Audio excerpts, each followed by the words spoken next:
जय माता दी। नारायण मुनि आगे बताते हैं, श्री कृष्ण के चिंतन में संलग्न रहने के कारण वे सनातनी कृष्ण वर्णा हो गईं। अपने निश्वास मात्र से संपूर्ण ब्रह्मांड का संहार करने में वे समर्थ हैं। फिर भी लोक शिक्षण के लिए लीलापूर्वक उन्होंने दैत्यों से युद्ध किया। पूजा से प्रसन्न होकर वे धर्म, अर्थ, काम और मोक्ष सब कुछ देने में समर्थ हैं। ब्रह्मा आदि देवता, मुनि, मनुगण और सभी मनुष्य उनकी उपासना करते हैं।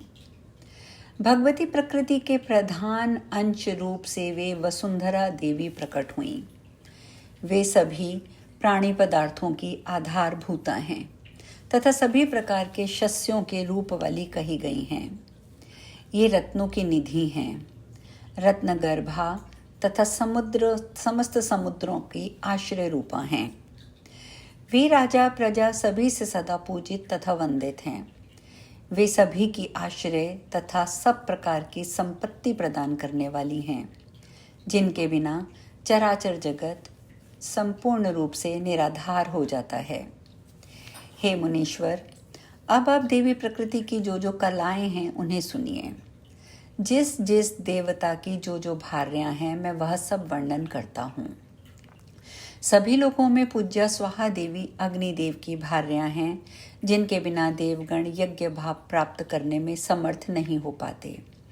यज्ञ देव की पत्नी दीक्षा तथा दक्षिणा हैं, जो सर्वत्र पूजित हैं और जिनके बिना लोकों में किए गए सभी कर्म निष्फल रहते हैं।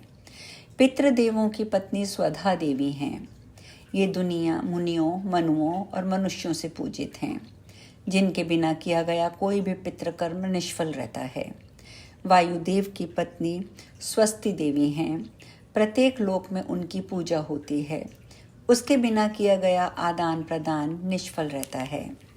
भगवान गणपति की पत्नी पुष्टि देवी हैं, जो समस्त संसार में पूजित हैं, जिसके बिना नर नारी क्षीण शरीर वाले रहते हैं। भगवान अनंत की पत्नी तुष्टि हैं। वे सभी वंदित तथा पूजित हैं, जिनके बिना संसार में सभी लोग संतुष्ट नहीं रहते। ईशान देव की पत्नी संपत्ति देवी हैं, जिनकी सभी देव मानव पूजा करते हैं और इनके बिना संसार के सभी लोग दरिद्र रहते हैं। धृति देवी भगवान कपिल की पत्नी हैं। वे सभी के द्वारा सर्वत्र पूजित हैं। संसार में जिसके बिना सभी लोग धैर्यहीन रहते हैं। सती देवी सत्यदेव की पत्नी हैं, जिन्हें सभी चाहते हैं।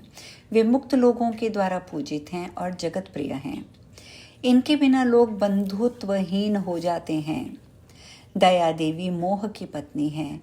वे साध्वी सबसे पूजित और जगत प्रिय हैं, जिनके बिना सभी लोग सर्वत्र निष्फल हो जाते हैं। प्रतिष्ठा देवी पुण्यदेव की पत्नी हैं। वे पुण्यदायिनी और सर्वत्र पूजित हैं, जिनके अभाव में सभी प्राणी जीवित रहते भी मृत्यु तुल्य हो जाते हैं।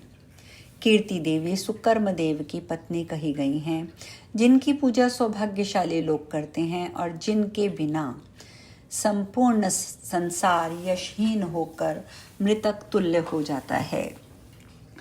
उद्योग देव की पत्नी क्रिया देवी हैं, जो सभी के द्वारा पूजित और मान्य हैं।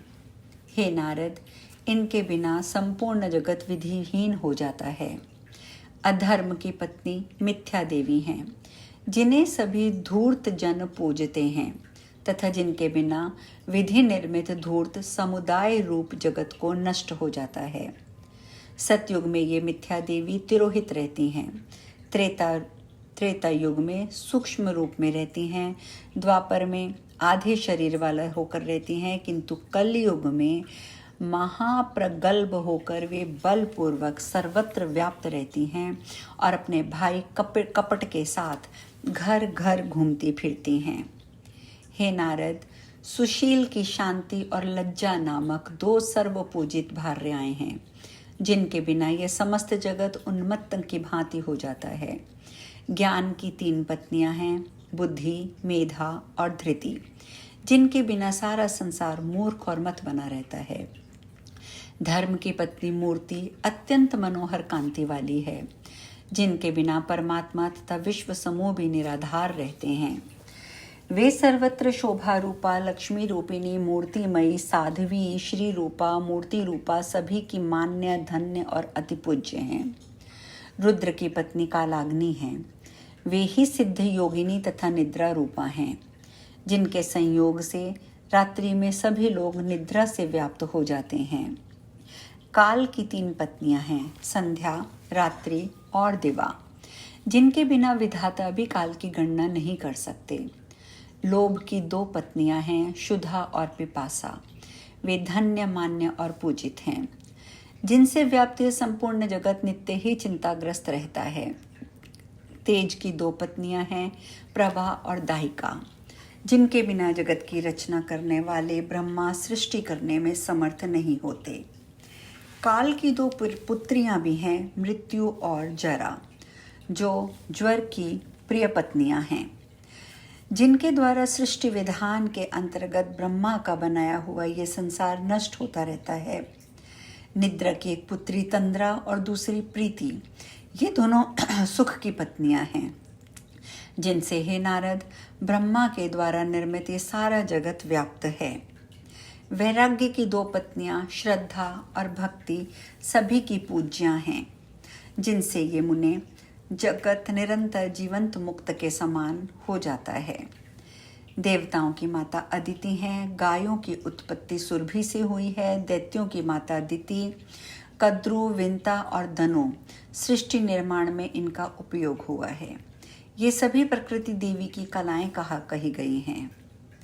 प्रकृति देवी की अन्य बहुत सी कलाएं हैं, जिनमें से कुछ के विषय में आप मुझसे सुनिए।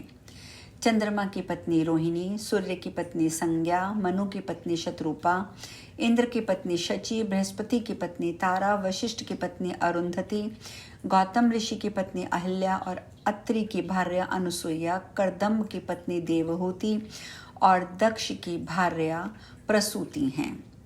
पितरों की मानसी कन्या मेनका हैं, जो अंबिका की माता हैं। लोपामुद्रा, कुंती, कुबेर पत्नी, वरुण पत्नी, बलि की पत्नी विंध्यावली, कांता, दमयंती, यशोदा, देवकी, गांधारी, द्रौपदी, हरिश्चंद्र की सत्यवादिनी तथा प्रिय भार्या शैव्या, वृषभानुप्रिया राधा की माता तथा कुल का उद्ग्रहण करने वाली पतिव्रता वृषभानु भार्या, मंदोदरी, कौसल्या, सुभद्रा, कौरवी, रेवती, सत्यभामा, कालिंदी, लक्ष्मणा, जामवती, नग्नजिति, मित्रविंदा, रुक्मणी, साक्षात लक्ष्मी कहे जाने वाली सीता, काली, व्यास माता, महासती, योजनगंधा, बाणपुत्री उषा, उनकी सखी चित्रलेखा, प्रभावती, भानुमती, साध्वी मायावती, परशुराम की माता रेणुका, बलराम की माता रोहिणी और श्री कृष्ण की बहन दुर्गा रूपी एकानंदा। ये सब प्रकृति देवी की कला रूपा अनेक शक्तियां भारतवर्ष में विख्यात हैं। जो ग्राम देवियां हैं वे सभी प्रकृति की कलाएं हैं। देवी के कालांश का अंश लेकर ही प्रत्येक लोक में स्त्रियां उत्पन्न हुई हैं। इसीलिए किसी नारी के अपमान से प्रकृति का ही अपमान माना जाता है। जिसने वस्त्र, अलंकार और चंदन से पति पुत्रवती साध्वी ब्राह्मणी का पूजन किया, उसने मानो प्रकृति देवी का ही पूजन किया। इसी प्रकार जिसने 8 वर्ष की विप्र कन्या का वस्त्र, अलंकार और चंदन से पूजन संपन्न कर लिया, उसने स्वयं प्रकृति देवी की पूजा कर ली। उत्तम, मध्यमा अथवा अधम सभी स्त्रियां प्रकृति से ही उत्पन्न होती हैं। प्रकृति के सत्वांश से उत्पन्न स्त्रियों को उत्तम जानना चाहिए। वे सुशील एवं पतिव्रता होती हैं। उनके राजस अंश से उत्पन्न स्त्रियां मध्यम कही गई हैं। वे प्रायः भोग प्रिय होती हैं। वे सुख भोगादि के वशीभूत होती हैं और अपने ही कार्य में सदा तत्पर रहती हैं। अधम स्त्रियां प्रकृति के तामस अंश से उत्पन्न हैं। उनका कुल अज्ञात रहता है। वे कलह प्रिया, कटुभाषिणी, धूर्त, स्वच्छंद विचरण करने वाली तथा कुल का नाश करने वाली होती हैं। जो पृथ्वी पर कुल्टा, स्वर्ग में अप्सराएं और अन्य पुंचनशली नारियां हैं, वे प्रकृति के तामसांश से प्रकट होती हैं। इस प्रकार मैंने प्रकृति देवी के सभी रूपों का वर्णन कर दिया है। भगवती प्रकृति के वे सभी रूप पृथ्वी पर पुण्य क्षेत्र भारतवर्ष में पूजित हैं।